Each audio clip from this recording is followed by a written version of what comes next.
चलो स्टार्ट करते हैं। प्रक्षेप गति, प्रोजेक्टाइल मोशन। अभी तक बाबू हम जो भी पढ़े थे, अभी हम पढ़े थे गुरुत्वाकर्षण त्वरण, पढ़े थे ना, गुरुत्वाकर्षण त्वरण। गुरुत्वाकर्षण त्वरण के बारे में हम जो पढ़े थे, अभी एक विमीय पढ़े थे ना। एक विमीय का मतलब क्या हुआ कि कोई बॉल को ऊपर की तरफ फेंक रहे थे और वो बॉल उसी लाइन से नीचे की तरफ आ रहा था, बताए थे ना। गुरुत्वाकर्षण त्वरण में भी क्या कर रहे थे, कोई भी बॉल को ऊपर की तरफ फेंके और वो बॉल उसी दिशा में उसी लाइन से आ रहा था, तो वो हुआ एक विमीय गति, गुरुत्वाकर्षण का एक विमीय गति। अब हम पढ़ रहे हैं गुरुत्वाकर्षण का द्विविमीय गति। द्विविमीय गति में क्या होगा कि जैसे मान लो हम और मेरा दोस्त 10 मीटर पे खड़ा है, ठीक है, उसको हम बॉल फेंके इस प्रकार से किसी कोण से, तो कोण से फेंकने का मतलब ये हुआ कि वो एक्स में भी चला और साथ साथ वाई में भी चला। किस प्रकार बताते हैं कि अगर बॉल को हम इस प्रकार से फेंके तो बॉल एक्स में भी जाएगा और वाई में भी जाएगा। इसी को बोलते हैं हम लोग प्रक्षेप गति बोलते हैं। समझते हैं कि प्रक्षेप गति होता क्या है, ठीक है। तो प्रक्षेप गति के लिए मान लिया जाए कि कोई बॉल को इस प्रकार से हम फेंक रहे हैं, बॉल तो इसी प्रकार से जाता है, शुरू बॉल क्या इस प्रकार से ऊपर की तरफ फेंके, ऊपर की तरफ फेंकने का मतलब हुआ कि इस प्रकार से या फिर इस प्रकार से नीचे की तरफ आता है ना। तो ये बॉल को जब इस प्रकार से फेंका गया, इस प्रकार से फेंका गया, तो क्या क्या हुआ होगा सोचो। जब इस प्रकार से हम बॉल को फेंकें तो क्या क्या हुआ होगा सोचो। तो सबसे पहले इसको किसी कोण से फेंका गया होगा, मतलब अर्थ के कोई कोण से फेंका गया होगा। इस कोण को हम लोग क्या मान लिए, थीटा मान लिए। अभी तक जितना भी हम गति बताए हैं, अपेक्षित गति या तुम्हारा गुरुत्वाकर्षण गति एक विमीय का बताए। अब क्या है हम जो बताने जा रहे हैं वो द्विविमीय का, मतलब 2D का, उसमें x के साथ साथ y का भी बात होगा, आगे चल करके x, y और z तीनों का बात होगा, ठीक है। अब देखो इसमें क्या क्या हुआ होगा। मान लो कि जब बॉल इस जगह पे आया होगा यहाँ से, तो इस जगह पे आने का मतलब हुआ ये x में इतना चला, x1 मान लो, और y में भी चला होगा कितना, y1। मतलब इस बॉल का ऊंचाई भी है, बॉल इस प्रकार से जाएगा ना, तो बॉल का ऊंचाई भी है और साथ साथ x में भी चल रहा है। बात समझ में आया। मतलब x में मान लो कि x1 गया और y में ऊंचाई कितना गया, y1। जब बॉल थोड़ा सा दूर गया होगा, मान लो कि इस पोजीशन पे गया, तो यहाँ पे क्या हुआ, मान लो कि यहाँ से x2 गया कितना, x में x2 गया और y में कितना गया, y2 गया। तो देखो बाबू क्या हुआ कि x के साथ साथ y भी क्या हो रहा है, चेंज हो रहा है, बदल रहा है कि नहीं बदल रहा है। उसमें क्या था, केवल या तो x में गया या तो y में गया। अभी तक जैसे मान लो कि कोई भी गाड़ी या कोई भी वस्तु, जब वस्तु को हम सिंपल ऐसे ही धक्का दे दिए, किसी कोण से नहीं दे रहे, तो क्या होगा, एक विमीय गति होगा, एक ही दिशा में जाएगा। अब उसी बॉल को, उसी चीज को, जैसे मान लो कि फुटबॉल में हम किक मारते हैं ना, तो किक मारने के बाद वो फुटबॉल किस प्रकार जाता है, इस प्रकार से जाता है ना। फुटबॉल कुछ एंगल पे जाता है, कुछ कोण पे जाता है। इसका मतलब हुआ कि वो एक्स में भी जा रहा है और साथ साथ वाई में भी जा रहा है। तो देखो जब भी कोई भी चीज कोई कोण पे जाता है तो उसका दो टुकड़ा होता है, दो कंपोनेंट होता है, ठीक है। किस प्रकार होता है समझो। मान लो कि कोई भी चीज यहाँ से थीटा कोण बना रहा है, ठीक है, कितना कोण बना रहा है, थीटा। और मान लिए कि इस पे बल लगा F, तो इसका दो टुकड़ा होता है, समझ में आया। मान लो कि ये बॉल यहाँ से यहाँ पे पहुंचा, तो इसका दो टुकड़ा, जिधर कोण रहता है उधर cos थीटा के रूप में, और जिधर कोण नहीं रहता है उधर sin थीटा के रूप में। तो इधर इसका टुकड़ा बनेगा, कंपोनेंट बनेगा F cos थीटा, और इधर बनेगा क्या, F sin थीटा। तो आज से याद रखना है कि 2D के अंदर, द्विविमीय के अंदर कोई भी वस्तु अगर गति कर रही है तो दो एक्सिस में कर रही है, एक एक्स में भी और एक वाई में भी। अगर इसको दिशा से समझते हैं तो दिशा से भी समझ सकते हैं। मान लो कि ये क्या होता है बाबू, ईस्ट, ये क्या होता है वेस्ट, ये साउथ, और ये नॉर्थ, और ये क्या होता है साउथ होता है। मान लो कि कोई भी बॉल यहाँ से इस पोजीशन पे आ गया और इससे ये थीटा डिग्री का कोण बना रहा है, ठीक है। तो इसका दो टुकड़ा होगा, मतलब ये एक्स में भी चला और वाई में भी चला। तो ये जो टुकड़ा बनेगा कोण इधर बन रहा है तो एक cos थीटा, और ये बनेगा तो एक sin थीटा। याद रखना आज के बाद द्विविमीय गति में दो टुकड़ा बनता है, एक cos थीटा के रूप में और एक sin थीटा के रूप में। किस प्रकार बनता है वो समझ में आ गया, ठीक है। अब मान लो कि जब ये बॉल यहाँ से शुरू किया होगा तो कहीं न कहीं अधिकतम ऊंचाई पे पहुंचा होगा कि नहीं पहुंचा होगा, पहुंचा होगा ना, तभी तो अधिकतम ऊंचाई पे पहुंच करके वो बॉल क्या हो गया, धीरे धीरे धीरे धीरे क्या हो गया होगा, नीचे की तरफ आया होगा। तो अधिकतम ऊंचाई तो यही पहुंचा था ना, देखो अधिकतम ऊंचाई तो इसका यही है। इसके बाद देखो इसका धीरे धीरे वेग कमा, और वेग कमते करते करते करते इसका वैल्यू क्या हो गया, समझ में आया।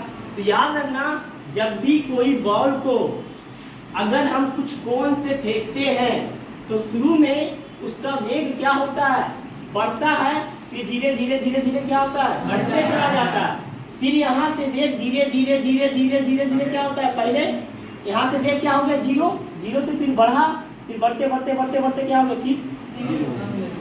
समझ में आया बात, इतना समझ में आया कि नहीं आया। तो देखो इस चीज को हम बनाते हैं थोड़ा बढ़िया से फिगर में, ज्यादा समझ में आएगा।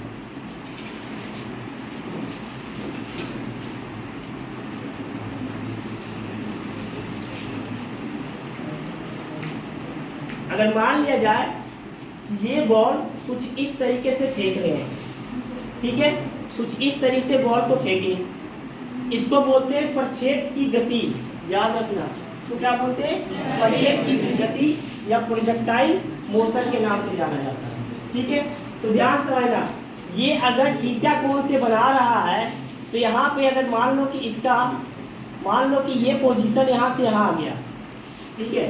तो इसका शुरू में वेग क्या होता है, जल्दी से बताओ, यू होता है ना। शुरू में कोई भी बॉल फेंकते हैं या कुछ भी फेंकते हैं तो शुरू का वेग कौन होता है, यू होता है। तो इसका यू का दो टुकड़ा, एक बन गया तुम्हारा क्या यू cos थीटा, और ऊपर क्या बन जाएगा sin थीटा।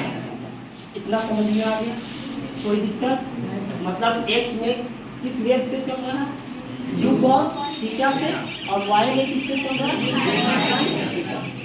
अब सोचो, थोड़ा सा सोचो, अगर देखो हम बात करते हैं अलग अलग लिखते हैं सबको, एक तरफ x एक तरफ y। x में अगर बात करेंगे वेग का तो ये क्या आ गया u cos थीटा, और y में वेग कितना आ गया sin थीटा। कितना तो समझ में आ गया। अब देखो क्या हुआ कि जब ये बॉल धीरे धीरे धीरे धीरे इस पोजीशन पे गया, इस पोजीशन पे गया, इस पोजीशन पे गया, तो यहाँ पे देखना यहाँ वेग शुरू में ज़्यादा था, ध्यान समझना, शुरू में इसका वेग ज़्यादा था। जब वो अधिकतम ऊंचाई पे गया था उस समय इसका वेग जीरो हो गया। मतलब जीरो होने का मतलब ये हुआ, ध्यान से समझना, जीरो होने का मतलब ये हुआ कि इसका वेग धीरे धीरे धीरे धीरे क्या हुआ, घटते गया, तभी तो जीरो हुआ ना। जीरो कब होगा, जब इसका वेग धीरे धीरे धीरे धीरे घटते गया घटते गया घटते गया, जब इस जगह पे आ गया वहां पे वेग क्या हो गया। फिर इसका वेग क्या हुआ कि जब यहाँ से निकला तो शुरू में इसका वेग क्या हुआ, कमा, मतलब जीरो से चलेगा तो कमेगा, फिर धीरे धीरे धीरे धीरे क्या हुआ, बढ़ते बढ़ते बढ़ते बढ़ते मैक्सिमम यहाँ पे आ जाएगा। समझ में आया बात, कितना कंसेप्ट क्लियर, पूरा, किसी को कोई दिक्कत, ठीक।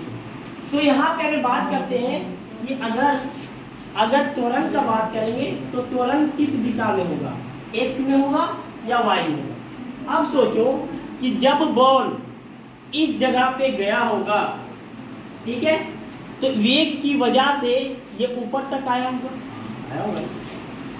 अब जब ये धीरे धीरे धीरे धीरे बॉल नीचे की तरफ आ रहा है, इसके पीछे कारण है कि वहाँ पे कौन सा त्वरण काम कर रहा है, गुरुत्वाकर्षण त्वरण। मतलब अर्थ क्या कर रहा है, उस बॉल को अपनी ओर खींच रहा, तभी तो गुरुत्वाकर्षण काम कर रहा है ना। तो ये बताओ गुरुत्वाकर्षण त्वरण एक्स में लगता है या वाई में लगता है, अरे वाई में रखता है ना, अरे खींचतेगा नीचे की तरफ तो गुरुत्वाकर्षण किधर लगेगा, वाई की तरफ। तो x में त्वरण का वैल्यू क्या हो गया, x में त्वरण का वैल्यू 0, केवल और केवल त्वरण कहाँ पे होगा, y में। तो यहाँ पे x में जो त्वरण का वैल्यू होगा वो 0, केवल और केवल त्वरण कहाँ पे आ गया, y में। वो कितने बराबर होगा, -0। समझ में आ गया, कोई दिक्कत है यहाँ पे। अब बात करते हैं, अब यहाँ से जब बॉल यहाँ पे आया होगा तो कुछ न कुछ समय लगा होगा, लगा होगा कि नहीं लगा होगा, बिल्कुल समय लगा होगा। ऐसे ही थोड़ी आ जाएगा, 1 सेकंड 2 सेकंड 10 सेकंड 5 सेकंड तो लगेगा ही। जब बॉल यहाँ से इस पोजीशन से इस पोजीशन पे आया होगा तो कुछ न कुछ क्या लगा होगा, समय लगा होगा। मान लिए कि समय जो लग रहा है कितना लग रहा है, t, इसमें भी और समय इसमें भी लग रहा है t। तो देखो यहाँ पे क्या क्या मेरे पास डाटा मिल गया है, u का वैल्यू x में u cos थीटा, ax का वैल्यू 0, टाइम कितना लग रहा है t। यहाँ पे y में देखा जाए तो u टाइम कितना लग रहा है d।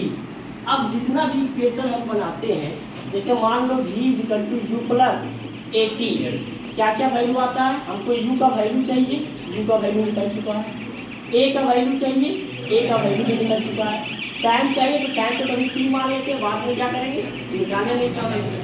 अब हमको चाहिए केवल और केवल क्या, समझ में आया बात। तो याद रखना कि v का वैल्यू क्या होगा, उसका भी कंसेप्ट समझो। v का वैल्यू जब बॉल इस दिशा से इस दिशा में जा रहा था, मतलब क्या हो रहा था, अधिकतम ऊंचाई पे वेग क्या हो रहा था, 0। अधिकतम ऊंचाई पे वेग उस समय क्या हो रहा था, 0। तो वेग अगर सोचो कि त्वरण, दिमाग लगाओ एकदम छोटा सा, त्वरण अगर 0 है x में, त्वरण का परिभाषा क्या होता है, वेग में परिवर्तन की दर को हम लोग क्या बोलते हैं। जब त्वरण ही 0 है तो वेग में परिवर्तन नहीं हो रहा है, मतलब वेग इसमें जो क्या है, नियत है, मतलब vx का वैल्यू क्या है यहाँ पे, नियत मतलब कांस्टेंट है। समझ में आ गया बात, समझ में आ गया। मतलब कहने का मतलब जो x में जिस वेग से बॉल को फेंकेंगे उसी वेग से वो बॉल आगे की तरफ x में जाएगा। अगर मान लो कि बॉल को हम 20 मीटर पर सेकेंड से फेंक रहे हैं तो बॉल यहाँ से लेकर के जब से स्टार्ट हुआ अंतिम तक x एक्सिस में 20 मीटर पर सेकेंड से ही जाएगा। क्यों गया, इसके पीछे रीजन क्यों गया, क्योंकि वहां पे त्वरण का वैल्यू क्या हो गया, 0। जब त्वरण का वैल्यू 0 हो गया तो वेग में परिवर्तन कहाँ से होगा, वेग में परिवर्तन तभी होता ना जब त्वरण का परिभाषा क्या होता है, वेग परिवर्तन की दर, मतलब समय के साथ अगर वेग परिवर्तन होता तभी त्वरण आता। तो यहाँ पे त्वरण ही 0 है तो वेग आर्टिकल है क्या, नियत है। तो मतलब जो भी वेग परिवर्तन हो रहा है वो किसमें हो रहा है, किसमें हो रहा है, केवल और केवल y में हो रहा है। मतलब वेग का जो वैल्यू है, जो मैक्सिमम अधिकतम हाइट पे अगर वेग पूछा जाए तो यहाँ पे अधिकतम ऊंचाई पे वेग क्या हो रहा है। अब ध्यान से इस कंसेप्ट को एक बार समझना, पूरा का पूरा चीज समझ में आ जाएगा। मान लिए यहाँ से जो बॉल को फेंके हैं 3 पोजीशन लिए, इसको A मान लिए, इसको B मान लिए और इसको C मान लिए। 3 पोजीशन इधर से ले लिए D, E और ये हमारा F, ठीक है। F को इसको रहने तो ये तो 0 बन जाएगा, यही बना देंगे, 2 इधर से 2 इधर से। मान लिए कि जिस समय बॉल को किसी कोण से फेंक रहे हैं उस समय बॉल का वेग मान लिए कि 40 मीटर पर सेकेंड, तो यहाँ का वेग मान लिए क्या 40 मीटर पर सेकेंड, ठीक है। ए पे कितना आ गया 40 मीटर पर सेकेंड। जब बी पे पहुंचा होगा बॉल तो इसका वेग कहीं न कहीं क्या हुआ होगा, कमा होगा। अरे कमेगा ना, तभी तो अधिकतम ऊंचाई पे जाकर के कुछ समय के लिए वेग क्या हो गया होगा 0। तो मतलब यहाँ पे वेग जो 40 से क्या बन गया, मान लो कि 20 मीटर पर सेकेंड, मतलब 40 से वेग घटते घटते घटते घटते किस पे आ गया 20 मीटर पर सेकेंड पे। जब बॉल अधिकतम ऊंचाई पा ली होगी उस समय वेग इसका क्या हो गया 0। स्वाभाविक है। कि कुछ क्षण के लिए जब अधिकतम ऊंचाई पे कोई भी चीज जाता है तो वहां पे वेग क्या हो जाता है, जीरो हो जाता है। तो यहाँ पे वेग क्या हो गया, जीरो। अब जब बॉल, यहाँ पे वेग देखो लिखा हुआ है ना, क्या हो गया, जीरो। जब बॉल अधिकतम ऊंचाई से नीचे की तरफ जाएगी तो जीरो से ही क्या होगी, बढ़ेगी। जीरो से क्या होगी, बढ़ेगी। तो जीरो से बढ़ेगी, मान लो कि सी से डी जाने में ये 20 मीटर पर सेकेंड फिर से आ गई। समझ में आ रहा है बात, समझ में आया। अब जब डी से ई चलेगा बॉल, तो जी से ई चलेगा तो मतलब यहाँ पे वेग 40 मीटर पर सेकेंड। और आगे इसका वेग बढ़ते बढ़ते बढ़ते बढ़ते अचानक से क्या हो जाएगा, जीरो हो जाएगा, जहाँ पे तुम्हारा अर्थ मिल जाएगा, मतलब पृथ्वी मिल जाएगा। तो कहने का मतलब ये हुआ कि शुरू में अगर प्रक्षेप गति निकालना है तो शुरू में वेग ज्यादा रहता है, फिर धीरे धीरे धीरे धीरे घटते घटते घटते घटते जब अधिकतम ऊंचाई पे पहुंचता है तो वहाँ पे वेग क्या हो जाता है, जीरो हो जाता है। फिर जब अधिकतम ऊंचाई से नीचे की तरफ जाता है तो उसका वेग बढ़ते बढ़ते बढ़ते बढ़ते बढ़ते बढ़ते फिर जब अर्थ पे पहुंचता है तो वहाँ पे क्या हो जाता है, जीरो हो जाता है। पूरा कंसेप्ट क्लियर, इसमें कोई दिक्कत। तो देखो बाबू, एक्स में क्या क्या आया डाटा, याद रखना। एक्स में एक जो शुरू का वेग है वो कितना, यू cos थीटा, और यहाँ का त्वरण क्या आ गया, जीरो। समय क्या लग गया, टी। और यहाँ पे vx का वैल्यू क्या है, नियत है। क्यों नियत है, क्यों नियत है, क्योंकि त्वरण जीरो। अब जब त्वरण जीरो हो गया तो वेग में परिवर्तन कहाँ से हुआ, त्वरण कब आता है, जब मान लो कि हम बाइक चला रहे हैं, तो एक्सीलरेट कर रहे हैं।